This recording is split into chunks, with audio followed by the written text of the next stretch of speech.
Salut à tous, me revoilà pour vous parler d'un nouvel objet de ma collection. Cette fois-ci, il s'agit du téléphone portable que Bond utilise dans le film Demain ne meurt jamais, sorti en 1997. Dans ce film, Bond arrive à Hambourg et rencontre Q pour récupérer son équipement. Q va lui fournir une voiture et un téléphone portable. Ce téléphone a légèrement été modifié par la section Q pour y incorporer quelques gadgets intéressants qui sauveront Bond lors de sa mission. La plupart des gadgets de ce film sont dissimulés dans ce téléphone, y compris un lecteur d'empreintes digitales, une télécommande de véhicule permettant à Bond de conduire sa BMW à distance et une arme à électrochoc de 20 000 volts. On regarde tout de suite un extrait. Votre nouveau téléphone. Parlez ici et écoutez là. C'est donc ça qui m'échappait depuis si longtemps. Ah, regardez, nous y avons inclus aussi un scanner pour empreintes digitales et un système de sécurité qui utilise 20 000 volts. Et ceci, je suis particulièrement fier de cette trouvaille. C'est la commande à distance de votre voiture. Tapez 2 fois. 1, 2. Et là, effleurez de votre doigt très doucement la surface du pad pour conduire le véhicule. Étonnamment, c'est très difficile à manœuvrer, mais avec un peu plus de temps... Voyons si elle répond bien à mon doigté, cher Q.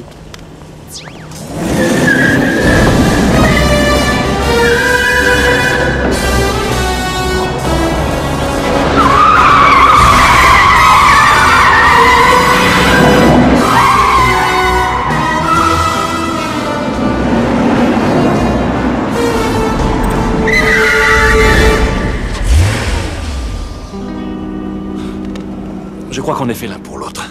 Grandissez un peu, 007.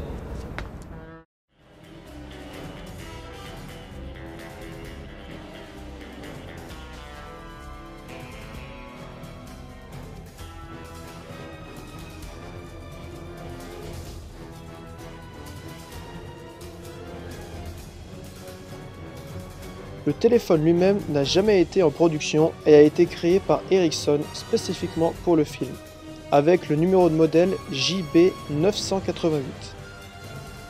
J'ai effectué quelques recherches pour me renseigner sur les différents modèles de chez Ericsson qui s'en rapprochaient le plus. Le téléphone a été calqué sur les téléphones de production R320 et R380. Pour ma construction, j'ai utilisé le modèle de téléphone R320.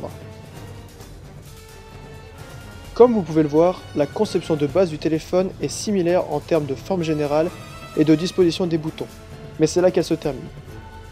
L'écran devrait être étiré, car l'écouteur du JB988, celui du film, fait la moitié de la taille du R320 que j'ai utilisé pour la conception. Les boutons directionnels sont également incorporés dans un seul bouton ovale sur le JB988. Il y a beaucoup d'autres différences, mais ce sont les plus significatives sur la face principale. Pour commencer, il faut le démonter, car il n'y a que la coque supérieure qui nous intéresse. Comme le bouton central est différent, j'ai donc bouché les trous existants. Pour l'écran, il faut l'agrandir. J'ai donc découpé les bords et le haut et ajouté 2 morceaux de plastique pour compenser le manque qu'il y avait. Une fois fini, je l'ai peint et ajouté les touches. J'ai ensuite découpé la forme du téléphone dans du bois que j'ai collé à l'intérieur de la coque. Cette partie fait office d'écran pour contrôler sa voiture. Voilà la face supérieure terminée. Une fois satisfait de la face principale du téléphone, j'ai commencé à travailler sur la partie arrière de celui-ci, qui servait de télécommande pour la voiture de Bond lorsqu'il l'ouvre. Pour cela, il m'a simplement suffi de découper la forme dans du bois et de graver les différentes touches du pavé tactile, le peindre et voilà.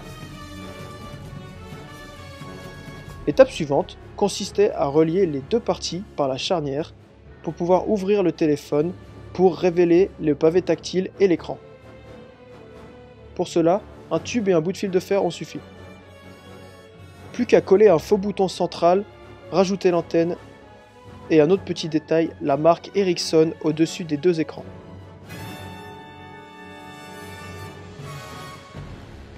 Voilà, j'ai décidé de reproduire le gadget qui permet de conduire la voiture et non pas le scanner ou les électrochocs de 20 000 volts.